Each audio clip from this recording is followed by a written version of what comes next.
India's Chandrayaan-3 is getting closer to the moon. It has entered the lunar orbit, even sent back some pictures of the moon. The landing is scheduled for the 23rd of August, but it looks like Chandrayaan may have a new competitor now. Russia's Luna-25. It is Moscow's first lunar mission in 50 years, and it too wants to land near the South Pole.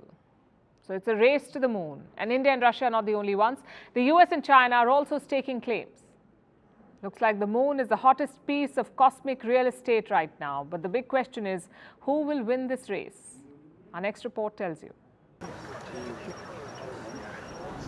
3, 2, 1.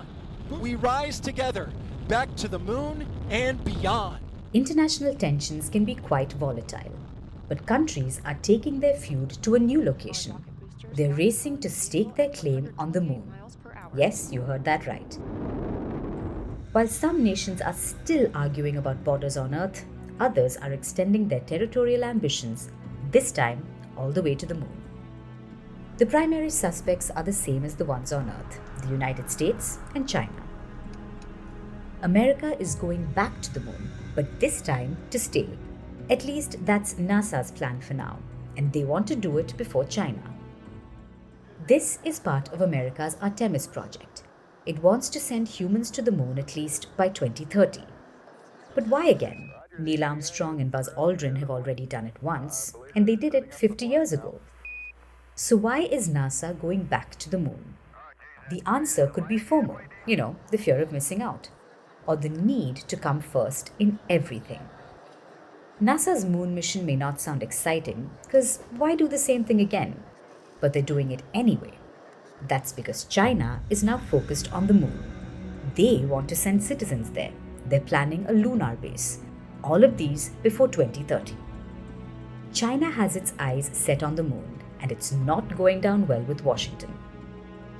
NASA Chief Bill Nelson even mentioned it in a press conference.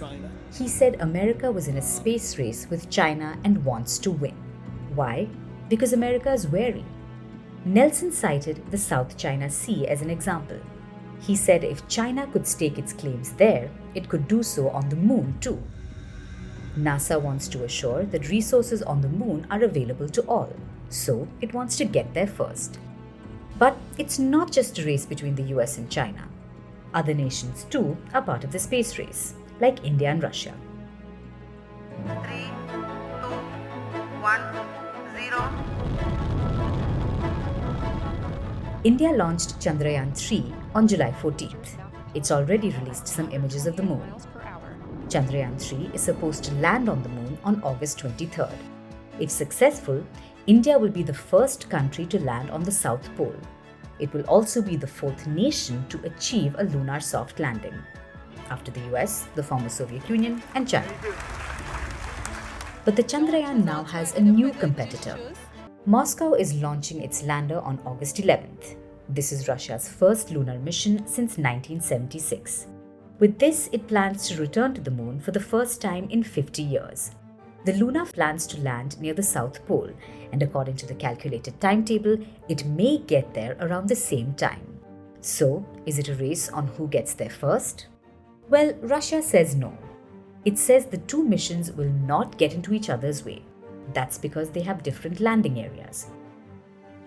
So, while the space is for everyone, it looks like the race is now heating up. Countries are aiming for the moon, and it's a battle on who gets there first. Who knew that a celestial body could become the stage for such a race for geopolitical dominance? But one thing's for sure, when it comes to reaching for the stars, or the moon here, mankind's penchant for competition knows no bounds.